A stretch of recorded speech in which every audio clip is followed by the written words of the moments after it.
Now you have some time to look at questions 1 to 6.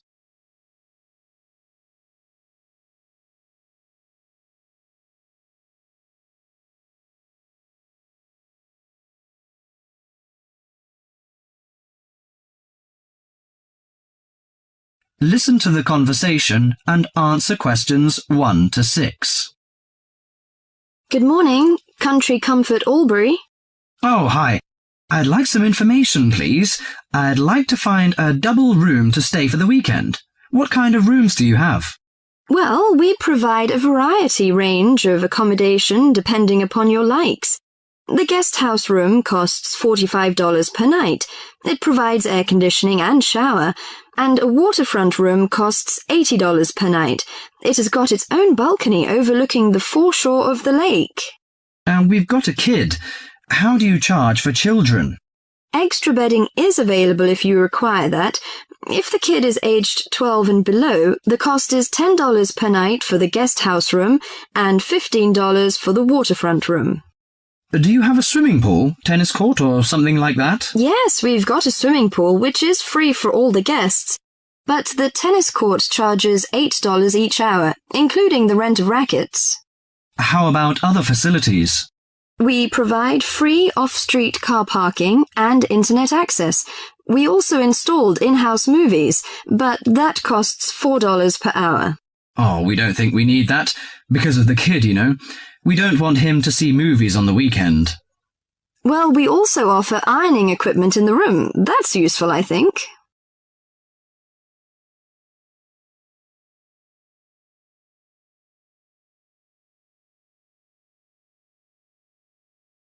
Before listening to the rest of the conversation, you have some time to go through the questions 7 to 10.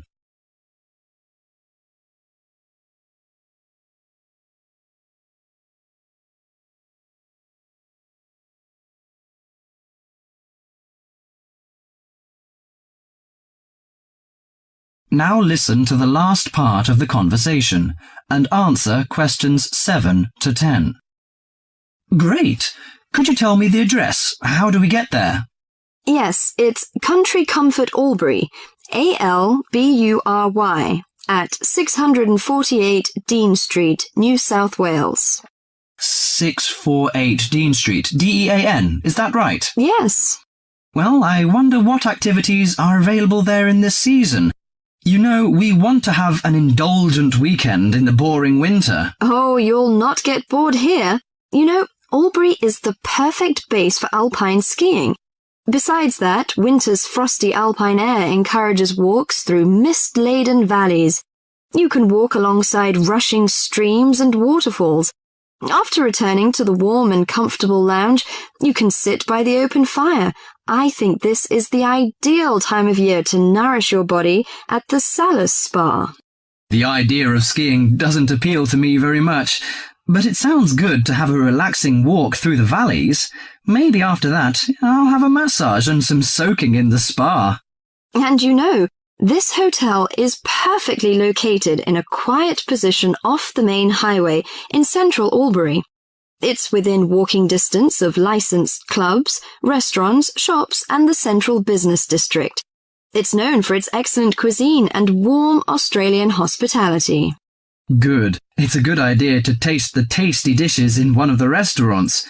My wife may be interested in shopping. She's always keen on that. I think I'll contact you later. Thank you very much. That is the end of part 1. You now have half a minute to check your answers.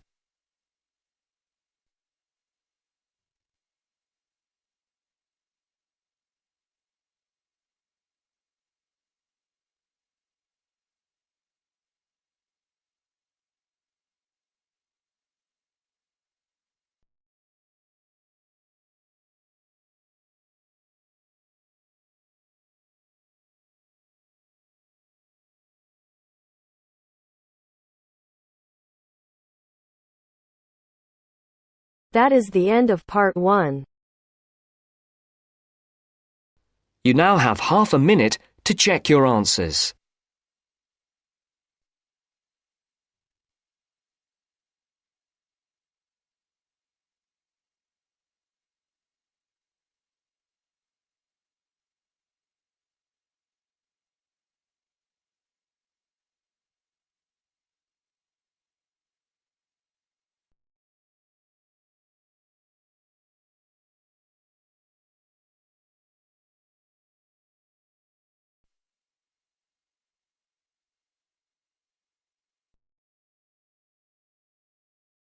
Now turns to part 2. Part 2. You are going to hear a talk given by Madeline. She is going to introduce the recreational facilities on campus and in town. First, you have some time to look at questions 11 to 20.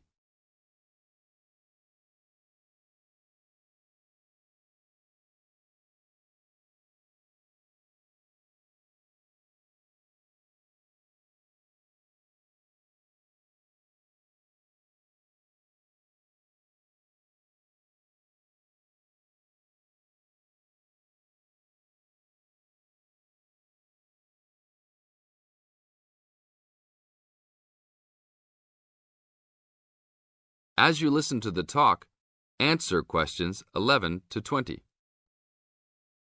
Well, good morning, everybody. My name's Madeline Stewart, and I'm here to tell you about the recreational facilities available on campus, and also to tell you something about what the town has to offer. You may already know that your students' union membership also includes membership of the sports union, which provides a range of sporting and recreational facilities on campus, much the same as those in most British universities. The sports union has football, tennis, and cricket teams in local competitions. And really, most sports are catered for in some way on campus, even if they're just social matches. In the building itself, there are fitness classes and a full gym, including weights. The sports union can also provide cheap tickets to some major sporting events. And to keep you up to date with everything available, there's a weekly newsletter distributed around the campus. You should check this to find out the names and phone numbers of the contact people for each sport or activity you're interested in. Yes, did you have a question? Yes, apart from what you've just said, does the sports union offer individual help in any of its activities, for example, in getting fit and healthy? Yes, we do. The sports union has a fitness assessment clinic every Friday, staffed by the resident sports trainer, who can provide advice on the best program for you and refer you to various charts. I'm sure you all realize that for any medical assessment or health problem, you should go to the University Medical Service. The sports trainer can also advise you on a suitable training program using the weights. And now on to Ashbury. For a town of its size, Ashbury has some unusually good leisure and sporting facilities, most of which are near the center of town and easily reached by bus from this campus. There's a new, well, almost new, Olympic-sized swimming pool. That's not quite in the central town area, but it's only a 5-minute walk from the bus stop. Above the pool, there's a high-tech fitness center that any of you more serious fitness lovers would need to check out. Then, in the center of town, there's a sporting complex called the Anderson Center, which contains squash courts and facilities for a number of other indoor sports, such as basketball. And just around the corner from the Anderson Center, in the main street there, is an indoor bowling alley. All of these facilities are listed in the weekly newsletter, so I encourage you all to look through it and...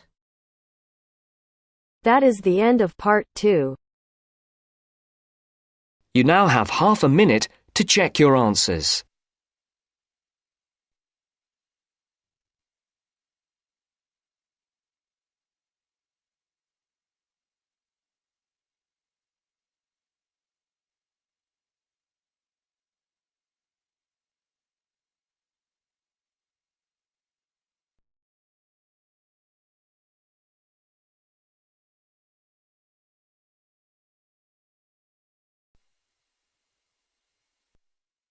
Now turns to part 3. Part 3. You hear a club leader giving information to a group of young people who are planning to do a 2-week holiday course at the Tamerton Centre. First, you have some time to look at questions 21 to 25.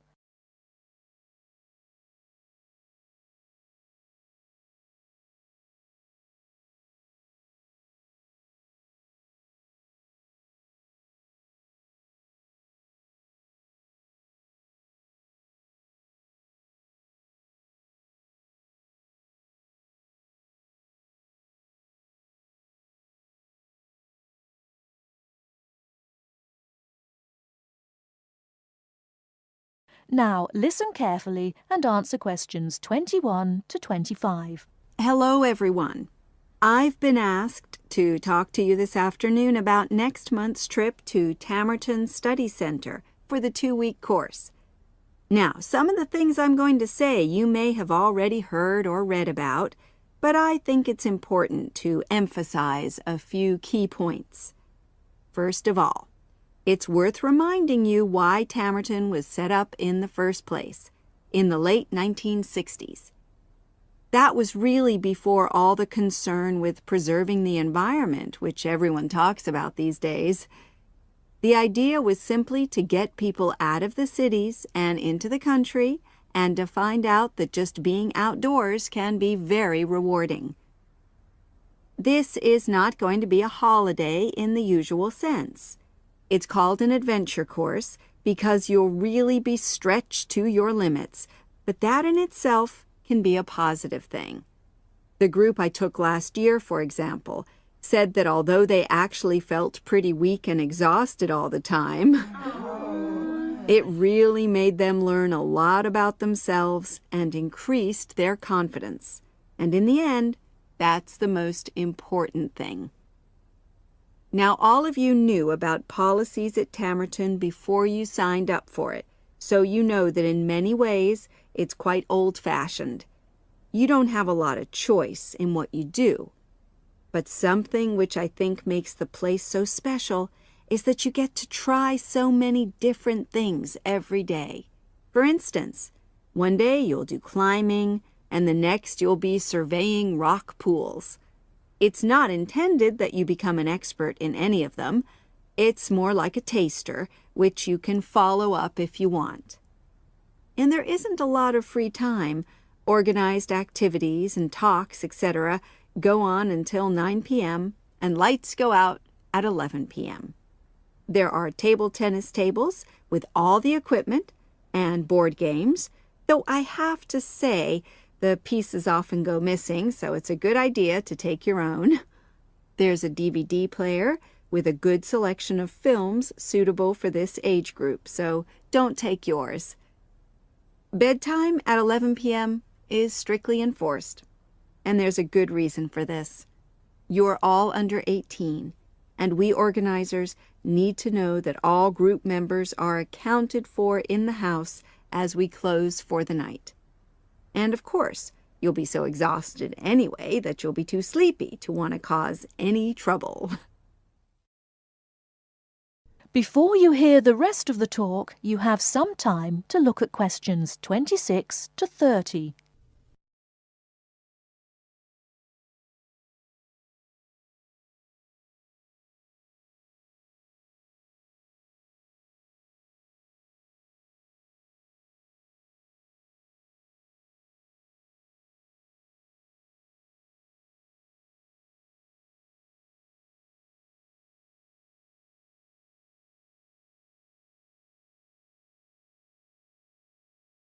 Now listen and answer questions 26 to 30. Now, what should you pack? The information sheet tells you a lot about what clothing to bring. But what about other things? Well, Tamerton House has its own small shop, but anything there is several miles away, so you won't have many opportunities for buying supplies.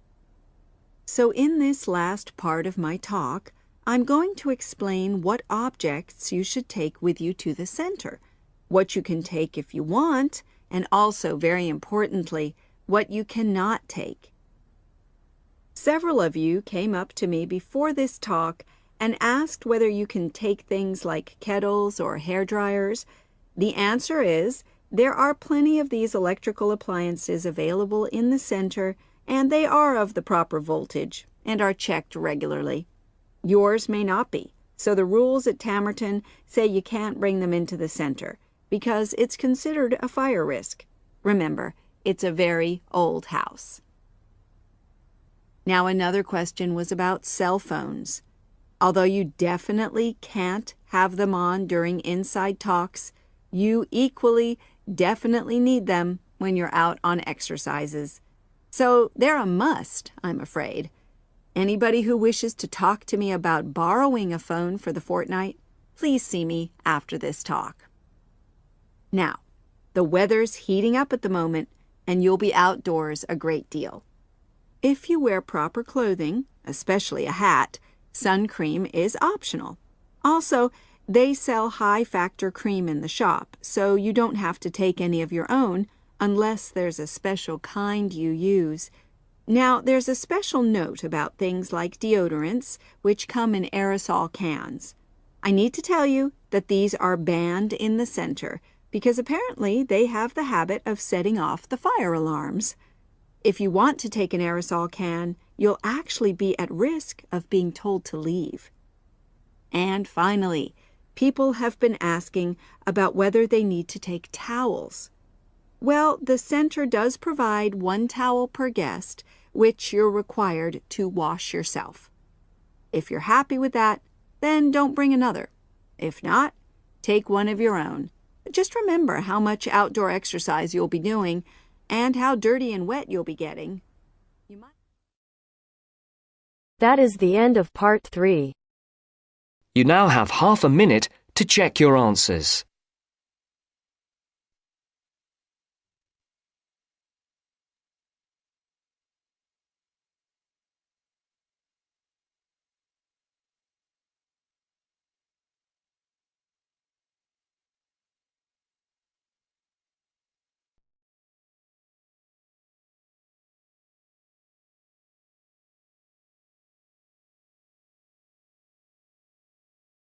Now turns to part 4. Part 4. You'll hear a lecturer talking to students about sport in Ireland. First, you have some time to look at questions 31 to 33.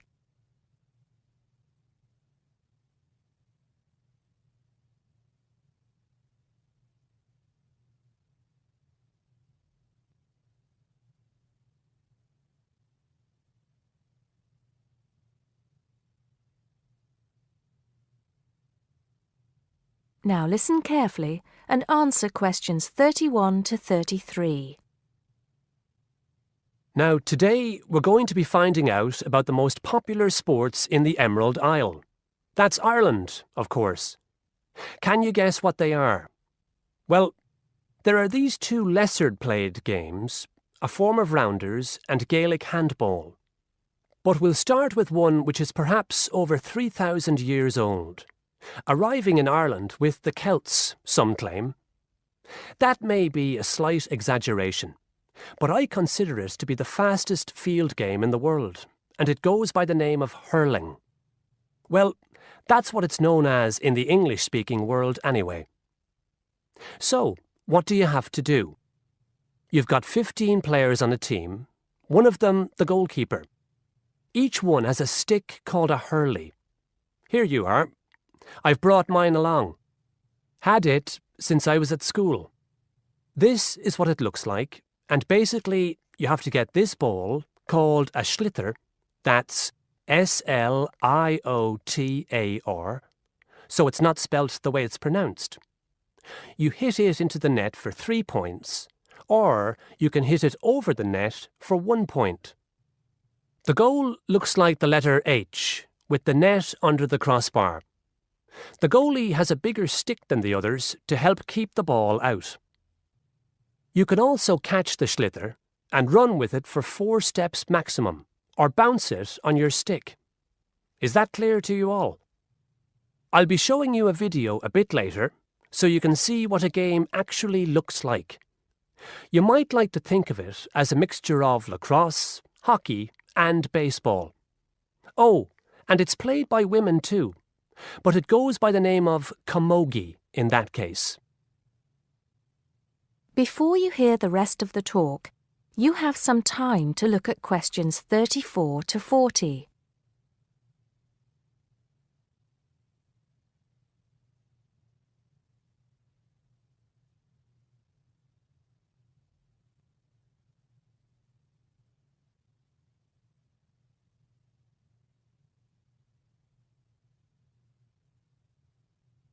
Now listen and answer questions 34 to 40.